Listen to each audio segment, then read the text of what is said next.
It's understandable that Warframe released so much content, and until recently, many of the contents are after the new world quest, which means you have to try your best to rush towards the new world quest, only then you can access to the more contents and resources you can get to improve your build.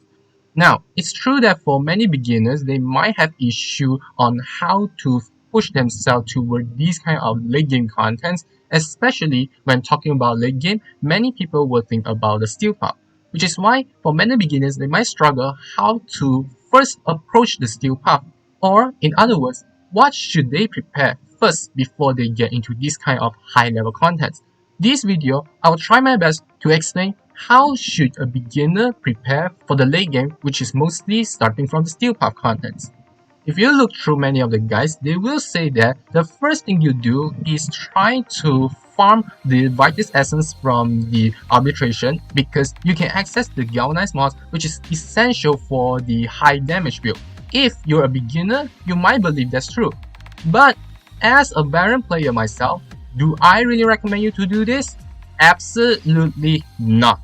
The thing here is that if you look through all the Galvanized mod, only 3 of them are for melee weapons. The remaining are for the guns, which can be distributed into equally of 3 for all the other weapons. The biggest problem here is that melee Galvanized mod is only a quality of life mod, where it will just improve the build but not game changing.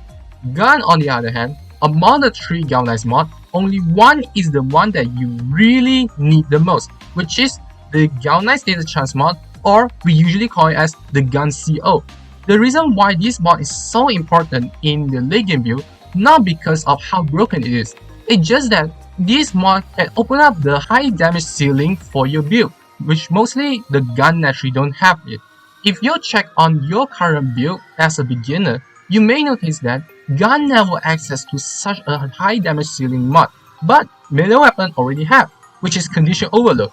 You already can access to Condition Overload before the new world quest, and melee weapon usually will be much easier to use compared to gun, which is also a reason why if let's say you're a beginner, you may notice that in your gameplay, yes, you can use a lot of build, but when you're slowly approaching to the high level content, your gun cannot perform very well because all the damage already been prefixed to a specific amount that you can only deal.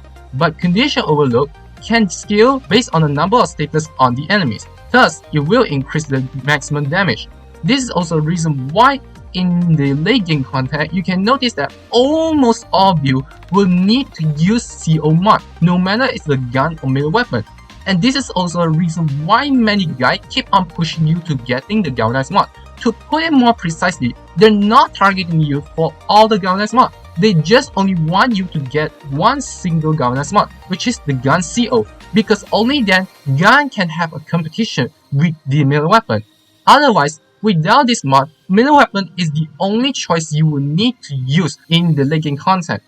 Understanding this kind of misconception, we can now go through the basic part. As a beginner, how are you going to prepare for the steel path? The first and the most important thing I will advise to all beginners is learn. You need to learn how to make your build good, strong, and adaptable to the high level content. If you're playing this game just only for the story, then unfortunately, you can just search on the YouTube for any of the Warframe cutscene and just enjoy the story however you want. But if you really want to play this game and experience difficulty, I really recommend you to learn all the basics of how the damage works, how to make your build work in the specific environment, no matter it's the crowd environment such as survival or a high health unit such as the Demolyst in the Disruption mission. You need to learn. If you do not want to learn, you just copy all the build, then it will be useless, because until nowadays, there's still players still believing that a single target high DPS weapon is so strong that they want to use it in a survival mission, which is a very funny situation. So it's important that you need to know how the damage works, especially in Warframe. Many players already know the situation called diminished return, which if let's say this kind of term is very hard for you to understand, for other games you can know it as the stat dilution, where stacking too many damage types of the same category will always reduce the effectiveness compared to stacking different groups. If you play other games, you know this kind of situation. It's just that Warframe punished this situation even harder by having the diminished return. Aside from this, you also need to learn how a veteran player prepare themselves, how they pick their weapons. When you're playing in the normal start chart, you may always pick out any weapon you like, just bring in whatever you want. But you may notice that all your weapons are mostly damaged weapons. Your primary, your secondary, your main weapon, all of them are just damaged weapons. But for a veteran player, they will always prepare at least one weapon, not as a DPS, but as a support weapon.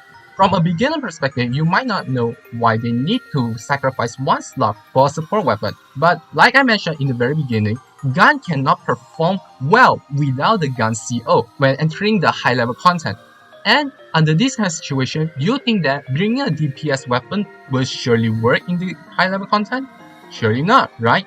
Which is why when you know this, you will automatically want to switch off your useless DPS weapon into something more useful, such as the support weapon. And for veteran players, they know what kind of support weapons they want.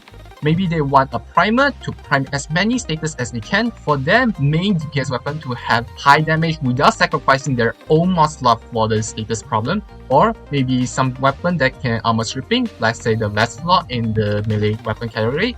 And even the companions are very cautious of which kind of companion they want to pick. Are they the companion that can provide more support value, or they're just trying to help improving your survivability? All this matters in the high level content.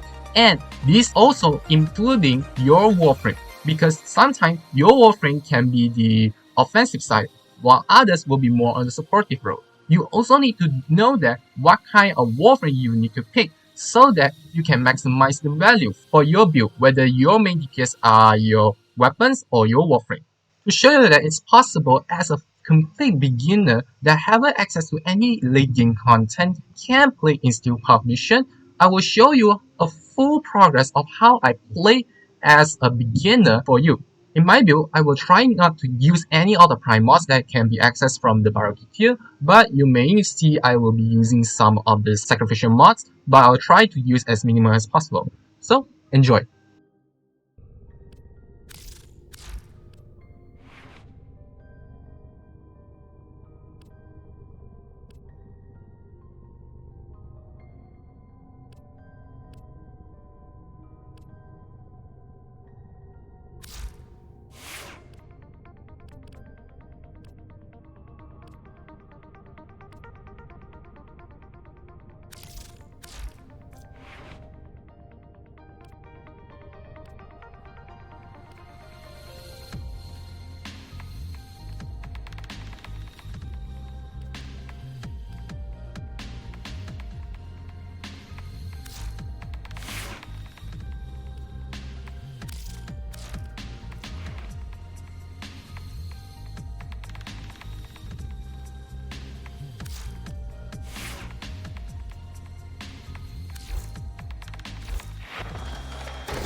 Soul Detective will try to kill you.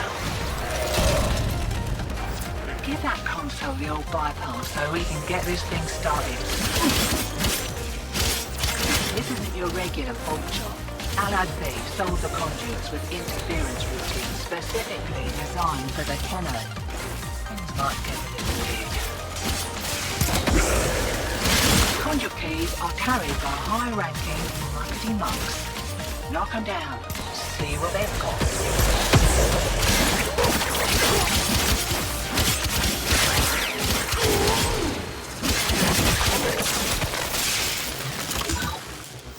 First key. Right. Find a matching conduit. Demo unit incoming. Don't let them near the conduit.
And there ain't none so bold as people with nothing to lose. Taking squared away. Right, same again.